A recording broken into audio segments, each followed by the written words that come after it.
Hi, my name is Emerson Wenzel, and I'm demonstrating the program ActiveWorlds and its use in my science research project, which I'm working on with Ryan Cohen. ActiveWorlds is a virtual environment which is completely free for any of our participants to use, and how we're employing it is we're making mazes which help teach academics to students. The first time you enter ActiveWorlds, you're a kind of bland-looking figure, but there are about 20 or so different choices you can change yourself to. If you click on Avatar, and then you pick a name from the menu. And there are also some slightly quirky avatars, like you can put yourself on a vehicle, and you can also become a bird. And I'm going to stick with the bird for the rest of this demonstration. Most of the movement in ActiveWorlds is done through the use of arrow keys. So we're going to move forward and then head to maze number 1.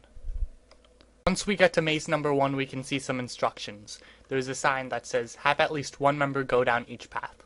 And if we move forward, we can see there's a path on the left, a path down the center, and then a path on the right, which means that the group you'll be working in will have at least 3 people, at maximum 5 people.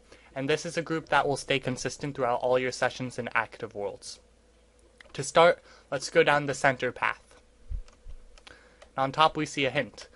One of your teammates has the possible answers, your other teammate has the information to choose the right answer. Share your information. And the information given here is a question. The diagram represents a cycling of materials. What are materials X and Y?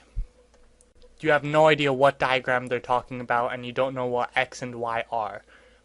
But for the purpose of this demonstration, we'll enter this information into the chat below.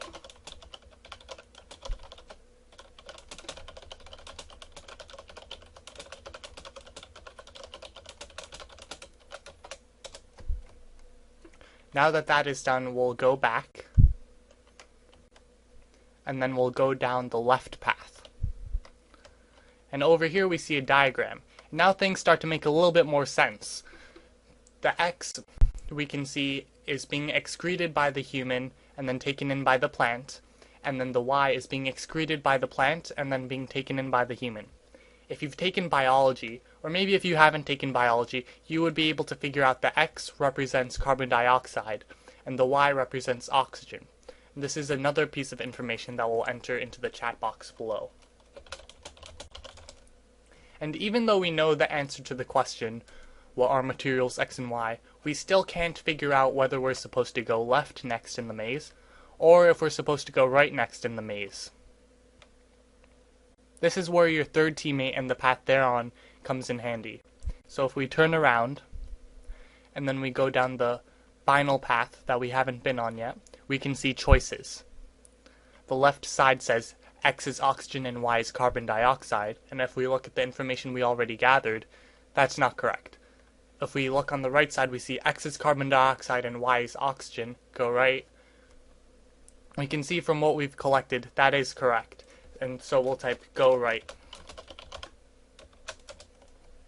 When actually working with a group, these are the types of things you want to type in, because with all these different pieces of information, your group collectively can figure out which way they have to go next in the maze. And in this case, we have to go right, which will travel down.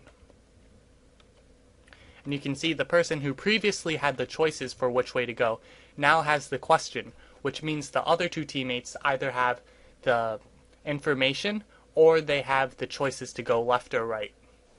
Once again, looking at this question, you really have no idea which way to go unless you see the other clues. And yes, it was easy for me to figure out information for each lane for the problem, but when you get to the 5th, 6th, or even 7th problem in the maze, going backwards to the other lanes is going to take forever. In this way, communication with your teammates is key and helps you progress through the maze faster as well as learn faster. Lastly, the questions used in this video were just sample questions to demonstrate how the maze works. Thank you for watching this demonstration. You can watch it again as many times as you need to.